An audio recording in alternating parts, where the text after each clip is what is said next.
After which silence ensued. They say, Ivan Ivanovich began, 3 kings have declared war on our Tsar. Yes, Peter Feodorovitch told me. What is this war and why?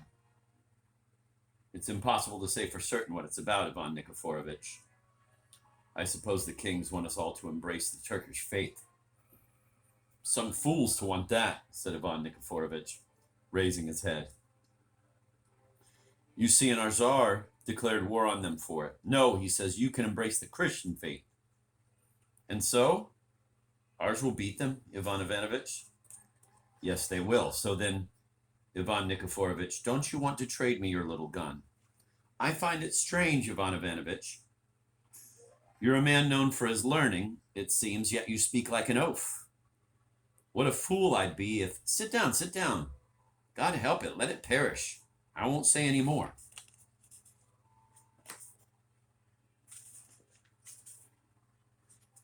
Just then the snack was brought in. Ivan Ivanovich drank a glass and followed it with pie and sour cream.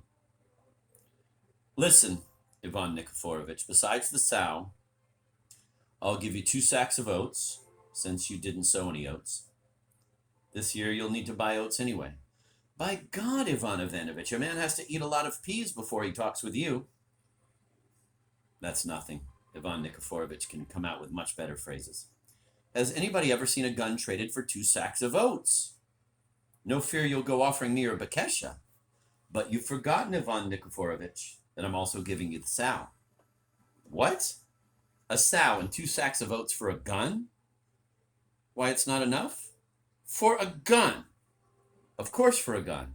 2 sacks for a gun. Not 2 empty sacks, but with oats, and you forgot the sow. Go kiss your sow. Or if you don't want to, then kiss the devil. Oh, touch me not. You'll see they'll lard your tongue with hot needles in the other world for such iniquitous words. After talking with you, a man has to wash his face and hands and smoke himself with incense. Beg pardon, Ivan Ivanovich. But a gun is a noble thing, a most curious amusement, and a pleasing adornment for a room besides. Well, Ivan Nikiforovitch, you fuss over your gun like a fool over a fancy purse, Ivan Ivanovich said vexedly, because he was indeed beginning to get angry. And you, Ivan Ivanovich, are a real goose. If Ivan Nikiforovitch hadn't said this word, they would have had an argument and parted friends as usual. But now, something quite different happened. Ivan Ivanovich got all fired up. What's that you said, Ivan Nikiforovitch? He asked, raising his voice. I said you resemble a goose, Ivan Ivanovich. How dare you, sir, forgetting all decency and respect for a man's rank and name, dishonor him with such an abusive denomination? What's abusive about it? Why on earth are you waving your arms like that, Ivan Ivanovich? I repeat, how dare you, contrary to all decency, call me a goose? I sneeze on your head, Ivan Ivanovich. What are you clucking like that for? Ivan Ivanovich could no longer control himself. His lips trembled. His mouth changed its usual V shape and now resembled an O. He blinked his eyes so that it was frightening to see. This happened very rarely with Ivan Ivanovich. For this he had to be greatly angered. Then I declare to you, said Ivan Ivanovich, that I do not want to know you. A big thing. By God, I won't cry over that, replied Ivan Nikiforovitch. He was lying. Lying, by God. He was very upset by it. My foot will not cross your door sill. Oh, ho, ho, said Ivan Nikiforovitch, too upset himself to know what to do, and, contrary to his habit, getting to his feet. Hey, woman, laddie, in which there appeared from behind the door the same skinny woman and a rather short boy, tangled in a long and wide frock coat. Take Ivan Ivanovich by the arms and lead him out the door. What? A gentleman? Cried Ivan Ivanovich with a feeling of pride and indignation. Just you dare. Come on, I'll destroy you along with your stupid master. The crows won't find what's left of you. Ivan Ivanovich spoke with extraordinary power when his soul was shaken. The whole group represented a powerful picture of Ivan Nikiforovitch standing in the middle of the room in all his unadorned beauty. The woman, her mouth gaping and with a most senseless and fearful look on her face. Ivan Ivanovich with one arm raised aloft, the way Roman tribunes are portrayed. This was an extraordinary moment. a magnificent spectacle. And yet there was only one spectator. This was the boy in the boundless frock coat, who stood quite calmly and cleaned his nose with his finger. Finally, Ivan Ivanovitch took his hat. "You're behaving very well, Ivan Nikiforovitch. Splendid. I'll remember you for it. Go, Ivan Ivanovitch, go. And watch out. Don't cross my path. I'll punch your mug in, Ivan Ivanovitch." "Take this for that, Ivan Nikiforovitch," replied Ivan Ivanovitch, making him a fig and slamming the door behind him, which creaked hoarsely and opened again. Ivan Nikiforovitch appeared in the doorway and wanted to add something, but Ivan Ivanovitch, no longer looking back, went flying out of the yard.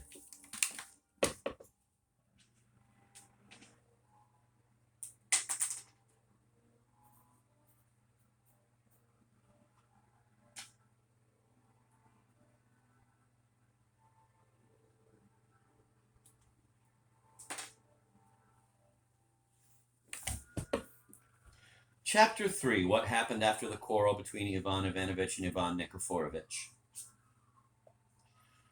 And so these two respected men, the honor and adornment of Mirgorod, quarreled with each other. And over what? Over a trifle. Over a goose. Refused to see each other, broke all ties, though before they had been known as the most inseparable of friends. Every day Ivan Ivanovitch and Ivan Nikiforovitch used to send to inquire after each other's health, and often talked with each other from their balconies, and said such pleasant things to each other that it was a heart's delight to listen to them. On Sundays, Ivan Ivanovitch in his thick woolen bekesha and Ivan Nikiforovitch in a yellow-brown nankeen jacket used to go to church all but arm in arm.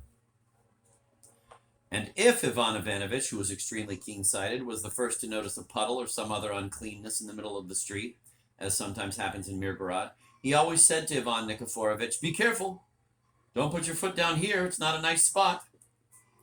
Ivan Nikiforovitch, for his part, also showed the most touching signs of friendship, and however far away he was standing, always held his hand out to Ivan Ivanovitch with the snuff bottle, saying, "Help yourself." And what excellent estates they both had. And these two friends, when I heard about it, I was thunderstruck. For a long time, I refused to believe it. Good God, Ivan Ivanovitch has quarreled with Ivan Nikiforovitch. Such worthy people. Is there anything solid left in this world?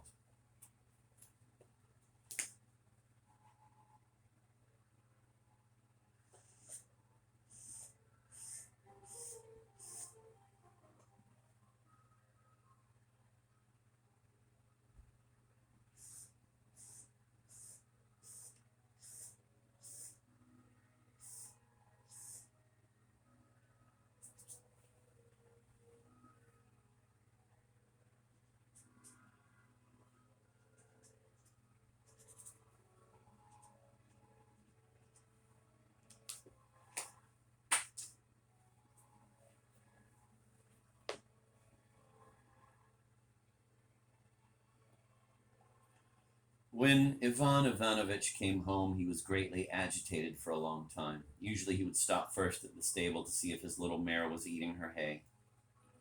Ivan Ivanovitch has a grayish mare with a spot on her forehead, a very nice little horse. After that, he would feed the turkeys and pigs with his own hands, and only then go inside, where he would either make wooden utensils — he knew how to fashion various objects quite skillfully out of wood, no worse than a turner — or read a book printed by Luby, Gary, and Popov. Ivan Ivanovitch cannot remember the title because the serf girl tore off the top part of the title page long ago while playing with the baby. Or else rest on the gallery. But now he did not go about any of his usual occupations. In place of that, on meeting Gatka, he started scolding her for hanging about idly, when she in fact was carrying grain to the kitchen. He threw a stick at the cock, who came to the porch for his usual handout, and when a dirty little boy in a tattered shirt ran up to him and shouted, "Daddy, Daddy, give me a gingerbread," he threatened and stamped his feet at him so terribly that the frightened boy ran off God knows where.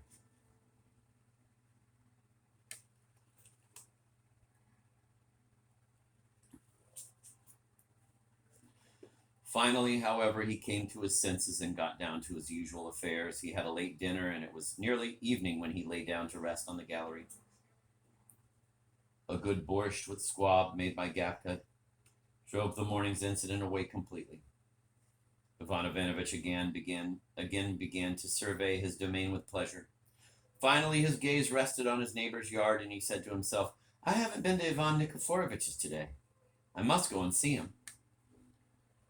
Having said that, Ivan Ivanovitch took his hat and stick and went outside, but as soon as he passed through the gate, he remembered the quarrel, spat, and turned back. Almost the same movement occurred in Ivan Nikiforovitch's yard. Ivan Ivanovitch saw the woman already setting her foot on the wattle fence, intending to climb into his yard, when Ivan Nikiforovitch's voice suddenly rang out, come back, never mind." However, Ivan Ivanovitch got very bored. It was quite possible that the two worthy men would have made peace the very next day if a certain event in Ivan Nikiforovitch's house hadn't dashed all hopes and poured oil on the flames of enmity that were ready to die out. In the evening of the same day, Agafya Fedoseyevna arrived at Ivan Nikiforovitch's. Agafya Fedoseyevna was neither a relation nor an in-law, nor even a kuma of Ivan Nikiforovitch. It would seem she had absolutely no reason for coming to visit him, and he himself was not very glad to have her. Nevertheless, she would come and stay for whole weeks and sometimes longer. Then she would take the keys, and the entire household would be in her hands. This was very unpleasant for Ivan Nikiforovitch, and yet, to his own surprise, he obeyed her like a child, and though he sometimes tried to object, Agafya Fedoseyevna always came out on top. I'm going to switch over to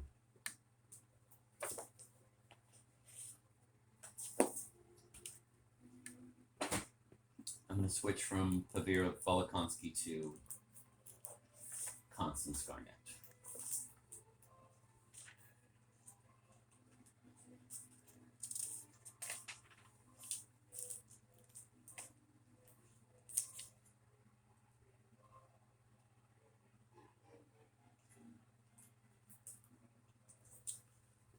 So I'll go back a little ways. Ivan Ivanovitch felt very dreary. However, it might very well have happened that these worthy men would have been reconciled the very next day had not a particular event in the house of Ivan Nikiforovitch destroyed every hope of reconciliation and poured oil on the fire of resentment when it was on the point of going out. On the evening of the very same day, Agafya Fedoseyevna arrived on a visit to Ivan Nikiforovitch. Agafya Fedoseyevna was neither a relative nor a sister-in-law nor, indeed, any connection of Ivan Nikiforovitch's. One would have thought that she had absolutely no reason to visit him, and he was indeed not particularly pleased to see her. She did visit him, however, and he used to stay with him for whole weeks at a time and occasionally longer. Then she carried off the keys and took the whole housekeeping into her own hands.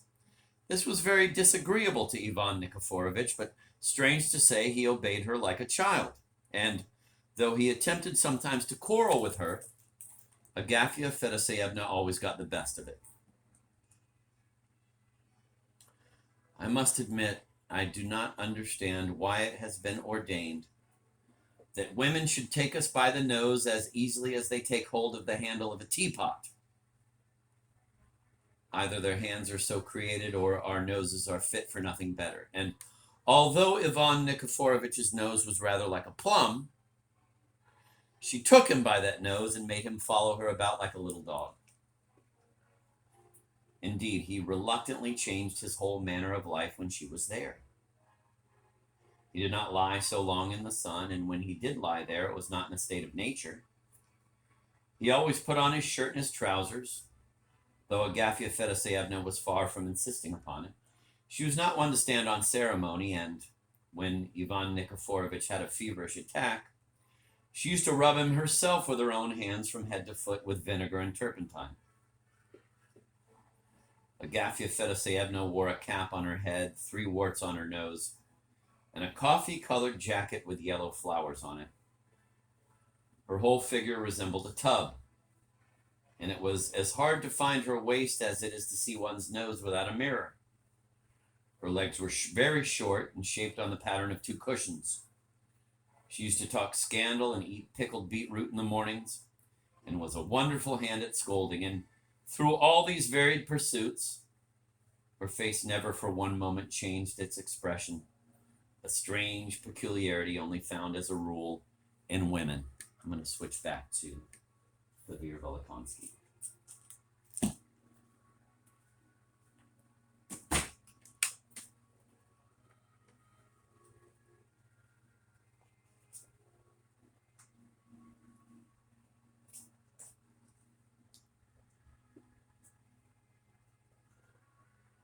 I confess, I don't understand why it's so arranged that women grab us by the nose as deftly as if it were a teapot handle.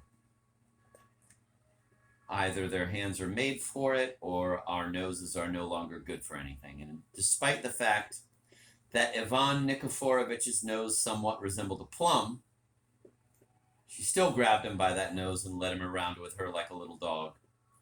In her presence, he even changed, involuntarily, his usual way of life. He did not spend so long lying in the sun, and if he did, it was not in his natural state, but always in a shirt and trousers, though Agafia Fedoseevna by no means demanded it.